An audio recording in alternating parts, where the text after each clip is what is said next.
Assalamualaikum warahmatullahi wabarakatuh. Perkenalkan, nama saya Sanidwa, Fakultas Hukum Universitas Kencana, semester 2 kelas B. Di sini saya akan mereview hukum pidana pada pertemuan ke-9, yaitu tentang bab 6, kesalahan atau pidana pertanggungjawaban pidana. Yang dosen pengajarnya adalah Ibu Profesor Dr. Hajah Heni Nuraini SMH dan asisten dosen Pak Dr. M. Rendi Aridayandi SMH. Itu pengertian kesalahan.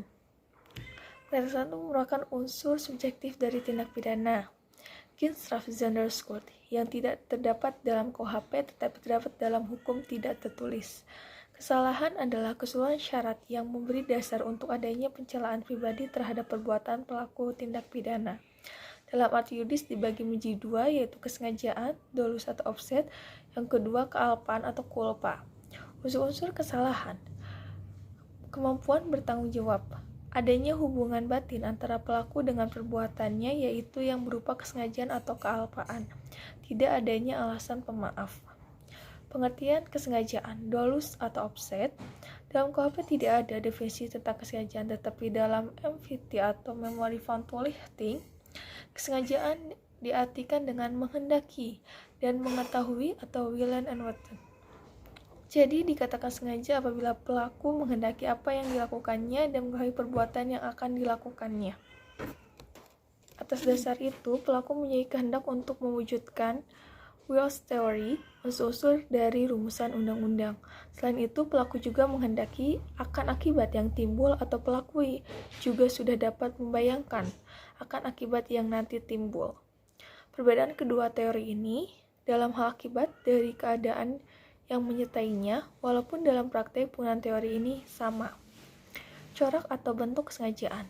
Yang pertama, kesengajaan dengan maksud atau bertujuan untuk mencapai tujuan, yaitu bentuk kesengajaan yang paling sederhana di mana perbuatan pelaku ditujukan untuk melakukan perbuatan yang dilarang dan pelaku menghendaki perbuatan tersebut beserta akibatnya. Contohnya, ketika si A menampar si B dengan maksud agar si B tidak merasakan sakit dan kapuk untuk tidak berbohong lagi. Lalu yang kedua, kesengajaan dengan sadar kepastian atau keharusan. Dalam hal ini perbuatan menimbulkan dua akibat. Yang pertama, akibat yang memang dituju oleh si pelaku, yaitu dapat berupa delik sendiri, dilakukan sendiri, dan dapat berupa penyertaan. Yang kedua, akibat yang tidak dikehendaki tetapi merupakan keharusan dalam mencapai tujuan sehingga akibat ini pasti terjadi timbul. Ketiga, kesengajaan dengan sadar kemungkinan atau bersyarat. Ada keadaan tertentu yang semula mungkin terjadi atau kemudian benar-benar terjadi.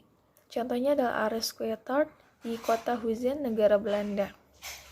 Lalu ada teori apa boleh buat atau incovenant theory atau of the covenant theory. Dalam teori ini keadaan batin si pelaku terhadap perbuatannya sebagai berikut. Akibat itu sebenarnya tidak dikehendaki, bahkan pelaku benci atau takut akan kemungkinan timbulnya akibat tersebut. Akan tetapi, meskipun demikian, ia menghendakinya. Namun apabila keadaan atau akibat itu timbul, apa boleh buat? Hak itu diterimanya juga.